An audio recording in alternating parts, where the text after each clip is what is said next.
பழனியில ஒரு சாமி இருந்தார், அழுக்குமூட்டை சாமின்னு பேர். பழனி அழுக்குமூட்டை சாமின்னு பேர். அவர் பார்த்தா பைத்தியக்கார மாதிரி தெரிவார்.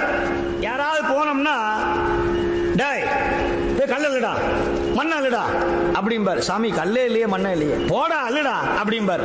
அது யார் தோட்டமோ யார் சாக்கடையோ தெரியாது. அவரே ரோட்ல உட்காந்துருப்பாரு. இவன் எதை அள்ளுவான்?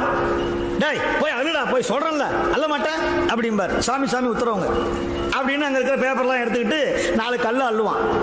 போய் வெயில் இல்லடா போடா அப்படிம்பார். யாரு? இந்த பாவம் செஞ்சவன் யாரு, வினை உள்ளவன் யாருன்னு அவருக்கு தெரியும். அந்த வினையை கழிக்கிறதுக்காக செங்கல் அள்ளு, புல்ல புடுங்கு, கல்லை எடும்பார். புண்ணியமனவன் வருவான். டேய் நீங்க உட்காரு அப்படின்னு சொல்லிவிட்டு ஒருத்தன் கூப்பிடுவார். நீ போய் இட்லி வாங்கிட்டு வா, புரோட்டா வாங்கிட்டு வா, தோசை வாங்கிட்டு வா, சாப்பிட்றா அப்படிம்பார்.